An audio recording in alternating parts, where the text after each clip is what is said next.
This year I went to DreamHack Summer in Sweden. I did pretty well in there, I got second. Right after that I went to China for CN versus NA, and we did really well there. We got first, I guess, out of 2 places. So yeah, we got first, which is nice. I've been to a bunch of other LANs, but I haven't done too well. But I'm definitely like experienced in LANs. The difference for me between online and LAN is that LAN, it just feels like you invest so much more because you're like actually traveling there, so the games are like, there's more influence on the games, just a little more important, I guess. Whereas online, you're just like kind of chilling at home, playing your own game. It's fun, but yeah, I don't know, LANs are different in that aspect. They're a lot of fun because you actually get to meet the person you play. And it's more of like a community, like a fun event, mostly.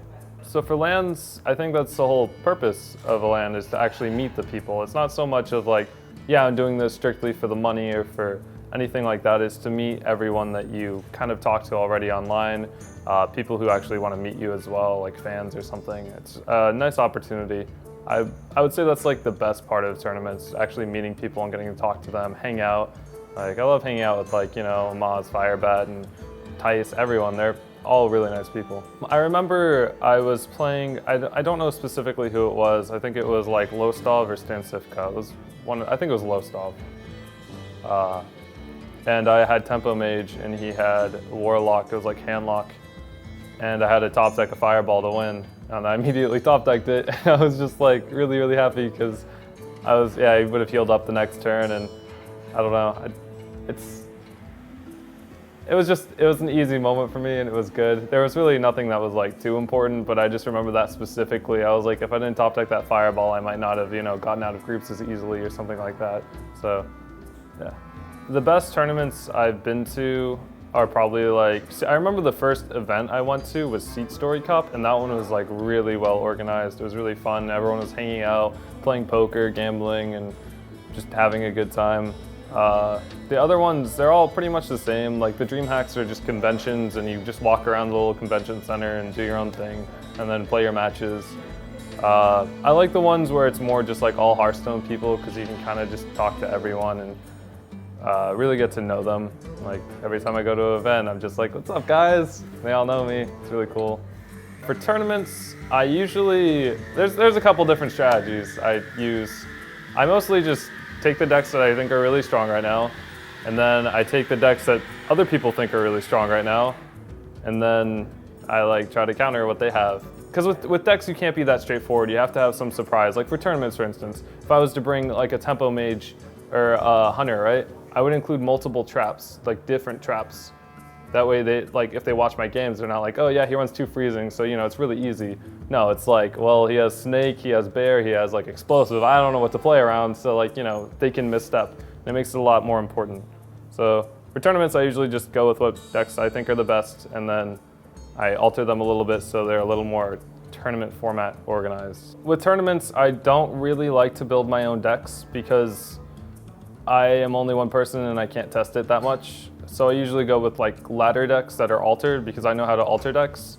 Because I mean, think about it, if a deck has been on ladder, it's been through thousands and thousands of games where I can't play that much. So I know what decks are good and what decks are bad. So I usually just alter them to make it more tournament appropriate. But for like, I don't know, fun decks on ladder, yeah, I'll make my own decks and they'll be good enough. There's a very fine line between a tournament deck and a ladder deck. My favorite class changes based on what cards are released and which expansion. I remember Miracle Rogue was my favorite just because it was like very fun to draw all those cards and you're just like, haha, this is so OP, which, you know, would make you think that I would like Patron a lot, but I really don't. Yeah, it depends on what cards are released, I guess. Usually it's Rogue or some kind of cool class, I guess. My favorite card would probably be Blood Mage Thalnos. He is exactly what a legendary should be, in my opinion.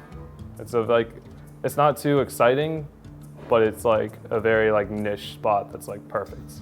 Like when I go to events, yeah, people come up to me and they're like, oh, I'm your fan and like stuff like that, and that's really cool. It's like really awesome, but I still like I don't know, I'm a person playing Hearthstone, playing a card game. I don't think I'm famous. The best part for me is probably getting to travel and meet all the cool like Hearthstone people, getting to play a game that I like and get paid for it. That's pretty cool. The worst part about being a pro player, sometimes the travel. I mean, I know I said it both ways, but you know, most events are held in Europe, so it's kind of annoying to like go to Europe for like a week or like 4 days and then fly back. So like it's a day travel, another day travel, so you're really only getting like, you know, 2 days there, or 2 days for travel and then 4 days for the event. It's like, kind of takes a toll on you, so you can't do too many events, especially if you're coming from the US. What do my parents think of my gaming career? They did not like it at first. They still don't like it. I mean, it's not something that I consider like a full-time career yet. It's not something that I'm putting like everything in, because I'm still doing school and I'm gonna graduate in 2 months. But then I'll probably take a year off, and they're not too happy about that. But I mean, they're fine with it as long as I'm not making this my sole focus. And I don't think I want to, but we'll see. You kind of have to get an understanding of what you should do for tournaments and things like that. I mostly just followed streams, and then I started my stream, and then from there I just did online tournaments. I qualified for Seat Story first. Yeah, I qualified for Seat Story, and that was my first LAN. And then I qualified for DreamHack immediately after. So I followed it a little bit just to get an idea of what to play, I guess. Yeah. My favorite player, well, Reyna was really cool initially, but then I kind of stopped watching him because he focused more on other areas, I guess. But I really like Tides of Time. His stream was like my favorite by far. I just remember he would play Shaman on ladder at like rank 1 legend. He would just consistently play at rank 1 legend, and you know, he didn't care if he lost or won, but I mean, he was obviously the best because he was #1 and he held it consistently. That was really cool. I don't know, that like impressed me a lot, and so he was the one I watched the most. Do I like doing interviews and media shoots? It's fine if I don't have to do much for them. If they're like pretty casual and I'm just being asked questions, I kind of like it. But if they're like really formal and like photo shoots, if I have to like, because sometimes they like make me put on makeup and stuff, and I'm just like, I don't want to do this. Like, just, you know, let's have a conversation. Let's not. I don't really play Arena. No, I played casual Hearthstone like when I was starting out, because like that was the whole point of me playing Hearthstone. Because I was playing MOBAs before and I got pretty invested in them. And I wanted something that was a little less time consuming. And then I started playing Hearthstone, I did arenas, I got packs, and then I got a little too serious in it, and here I am. For newcomers, you have to start streaming if you want to become kind of well known. I mean, of course, well known, but because all tournament organizers really care about is numbers. So if you're a good streamer or you get good numbers, then they'll invite you.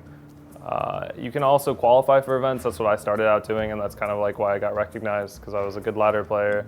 And then I qualified for, you know, events out of thousands of people. You know, just gotta get lucky sometimes. But yeah, you just play events, try to stream. Eventually you'll break through. I could be a caster. I don't think I would like it. I like casting things that are like, you know, a few hours, but if I had to sit there and do what Frodan or Noxious or any caster does, that's a long time.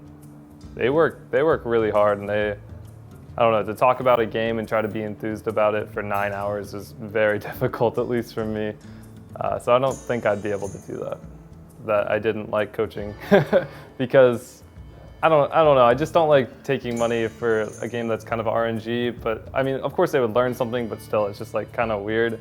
So I kind of strayed away from coaching. I don't think I would do that unless, yeah, because it's not like a strategy, too much of a strategy game like Dota. Obviously, there's still strategy involved in picking decks and things like that. I just don't see the need for a coach as much as practice partners. So before Hearthstone, let's see. Well, when I was a little wee one, I played Halo, and then I got ranked 50, and I was really excited about that. And then I moved to MOBAs. I played Dota 1 for like 6 years or something, a really long time. Then I switched to Heroes of Newerth, and I got offered a sponsorship for that game, but I turned it down because of school. I was #1 NA on ladder for a few months, but then I quit, yeah, because of school. And then I moved to Hearthstone because I thought it'd be more casual, and then I became a pro player. Yeah.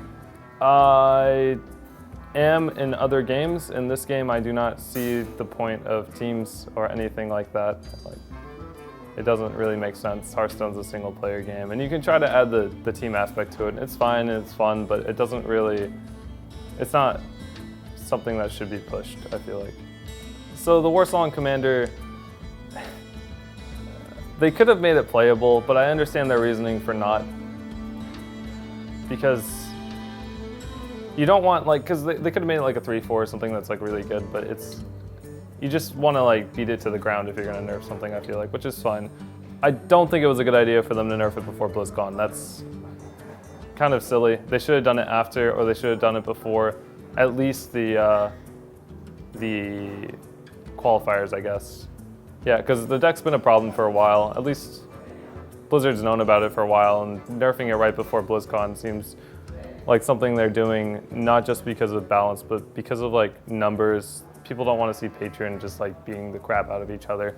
So I feel like it was just to get better matchups and to mix up BlizzCon a little bit more, which I don't really like. I think it's a okay change. I don't really know how to feel about the change overall. Like, Patron was a meta-defining deck, but is it really that like oppressive? I'm not really sure. I guess we'll find out after the nerf. I was talking about this to Tice this morning, whether or not we could still use like patrons, and I like tried to build the deck. It was the worst thing I've ever seen. Because like the beginning iterations of it, they didn't really run Frothings. But they still ran Warsong, right? Because Warsong changes off the patrons. But they included like Boom and Gromosh and like double Dread Coursier, and it was like a little more like minion heavy and not combo oriented. But the thing is, they nerfed the Warsong Commander, not the Frothings. So patrons are completely worthless. I mean, you can fill up a board, but at the end of the day, you're not gonna like be chaining them off. So it's kind of unfortunate. I think that deck is pretty dead. I have no idea. I would probably remove Mysterious Challenger or change it a little bit. It's a little too strong. If you're gonna nerf Patron, then you might as well nerf Mysterious Challenger, because that also inhibits more development things in the future, such as more secrets. But as for changing anything, I mean, it's fine. I would just add more cards, that's it. More options makes it more skill-based, in my opinion. It's for fun, I guess. It's like a part-time job. That's the way I see it. I don't invest everything into it. It's fun, it's still casual. Yeah, it's Hearthstone.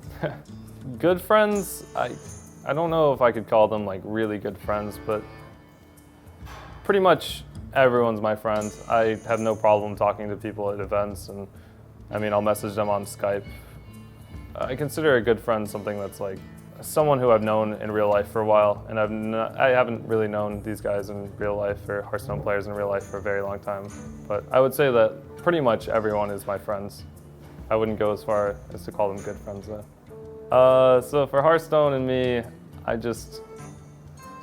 I want to be considered like top 3 player and also a really good streamer. Those are my goals, at least for this upcoming year. So I'll finish college in a month or 2. I'll finish school, and then I guess we'll see how Hearthstone goes. And from there, I'll plan out my future. Probably just doing graduate school somewhere. I'm not sure in what field, but we'll see. If I'm not playing Hearthstone, right now I'd be like studying, or I don't know, eating, maybe running, something like that. If I didn't have school, once I'm out of school, I'd probably be playing another video game just to like take my mind off Hearthstone. It's not good just to like play one video game, because it kind of gets drowned out and boring. So I'd probably be playing like Heroes of the Storm, something also casual, maybe some Dota, something like that. But I like Dota more as a game, but for me, it's better that I am a Hearthstone pro, because I don't have to like invest as much time to be considered one of the best players in the world. When it comes to losing games, what helps me, I usually just take a break for an hour or so, get my mind straight. Usually the losses don't affect me too much. But I usually take a break anyways, maybe do some physical activity because it usually helps with stress or dealing with those things. Other than that, I don't really do anything. I just play the game, start owning some scrubs. Oh, I played Diablo 3. Whenever a new season comes out, I play it for a few weeks. I like make a hardcore character, play it until I die, and test out all the new gear because each new season, the new patch comes out. I also played StarCraft a little bit, but I wasn't anywhere close to being considered a pro. I remember I got rank 1 diamonds before like the Challenger was out, or I don't know what it's called, but the Grandmaster or something like that was out for it, and I was like, I'm like the best because I'm Diamond 1 and that's the highest you can get. But then, yeah. So I quit then on a high note. Never touched it again. When I was in grade school, I was in chess club, but I was not that great. I was okay. I'm not like, I don't play those games very much anymore. When I was little, I did. Do I like the Warcraft universe? I do. Warcraft 3 was one of my favorite games. Just like, I mean, I guess not so much the lore of it, but more just, I guess the lore is pretty cool, because I played WoW also, and WoW was really fun. I do like the Warcraft universe. It's fun. It's imaginative. Guess I would be, what is it, Baron Geddon, I think? The guy who puts a living bomb on people in Molten Core. That guy was pretty cool. He just messes people up. That's what I would be. I'd be Baron Geddon. I think he's Baron Geddon. It might be a different guy. I don't know. You're like a living bomb and you have to run from the team. Yeah.